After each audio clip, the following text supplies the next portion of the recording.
Assalamualaikum warahmatullahi wabarakatuh.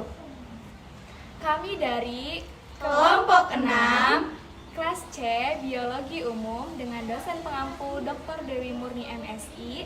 Kami di sini akan menjelaskan tentang proses pembelahan meiosis.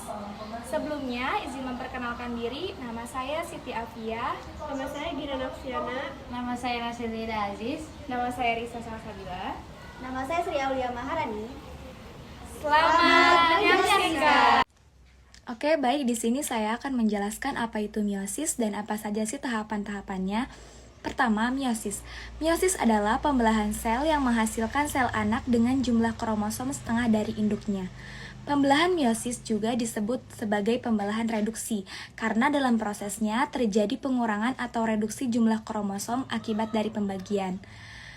Proses pembelahan ini bertujuan menghasilkan sel gamet untuk bereproduksi. Proses pembelahan meiosis ini hanya terjadi pada organ kelamin. Pembelahan meiosis berlangsung pada dua tahap pembelahan. Yang pertama meiosis 1 dan yang kedua meiosis 2.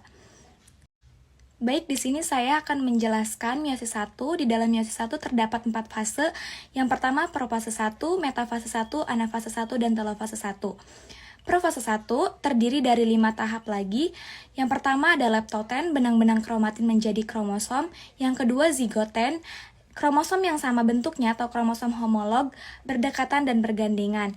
Yang ketiga, pakiten, tiap-tiap bangun kromosom homolog mengganda tetapi masih dalam satu sentromer sehingga disebut sebagai tetrat. Yang keempat, diploten, kromatid dan tiap-tiap kromosom memendek dan membesar dan terjadi juga pindah silang atau crossing over. Yang kelima, diakinesis, sentrosom membentuk dua sentriol yang masing-masing membentuk belahan gelendong. Pembelahan satu sentriol tetap dan sedangkan sentriol yang lain bergerak lurus ke arah kutub yang berlawanan.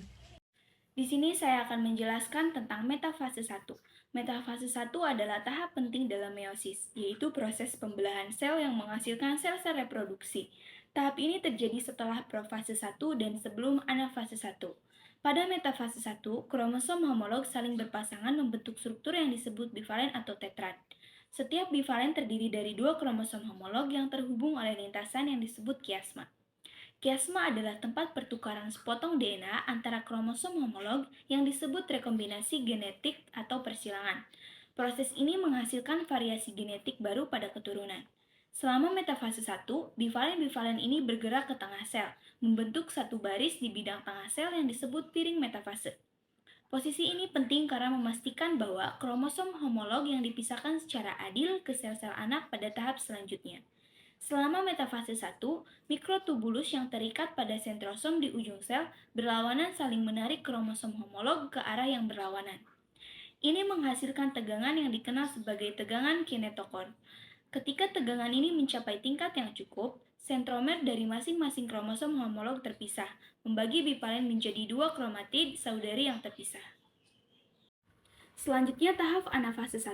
Anafase 1 adalah salah satu tahap dalam proses meiosis, yaitu pembelahan sel yang menghasilkan sel-sel anak dengan setengah jumlah kromosom.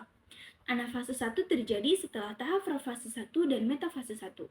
Pada anafase 1, pasangan kromosom homolog terpisah dan bergerak ke ujung-ujung sel. Proses ini disebut pemisahan kromosom homolog. Pemisahan ini terjadi karena benang-benang mikrotubulus yang terikat pada sentromer dari setiap pasangan kromosom homolog mengalami peregangan dan memendek. Akibatnya, pasangan kromosom homolog terpisah dan bergerak ke ujung-ujung sel yang berlawanan. Selama anafase 1, peregangan dan pemendekan benang-benang mikrotubulus ini juga mempengaruhi posisi kiasmata, yaitu titik persilangan antara kromatid non-saudara dalam pasangan kromosom homolog. Kiasmata dapat bergeser dan mempengaruhi penggantian materi genetik antara kromatid non-saudara dalam pasangan kromosom homolog.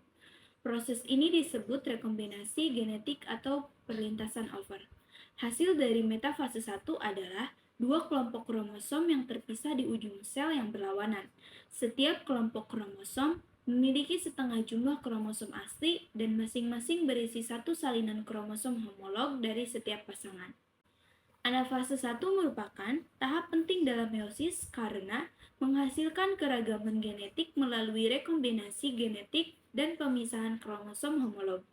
Keragaman genetik ini penting dalam evolusi karena memungkinkan terjadinya variasi dalam sifat-sifat individu dalam populasi. Tahap telofase 1. Pada proses telofase 1 ini, terjadi pembelahan sel sehingga setiap sel yang pada awalnya mempunyai 4 DNA menjadi 2 DNA saja. Dalam prosesnya, bagian-bagian inti sel terbentuk lagi dengan susunan kromosom yang berbeda. Yang kedua itu ada tahap meiosis kedua. Tahap pembelahan yang menghasilkan 4 sel anakan yang masing-masing memiliki setengah dari jumlah kromosom sel induk. Pada tahap meiosis kedua, ada profase 2. Diawali dengan pembelahan 2 buah sentriol menjadi 2 pasang sentriol baru. Setiap pasang sentriol kemudian berimigrasi menuju sisi sel yang berlawanan. Pada fase ini, mikrotubulus membentuk spindel dan membran inti. Nukleus juga lenyap dan kromosom berubah menjadi kromatid.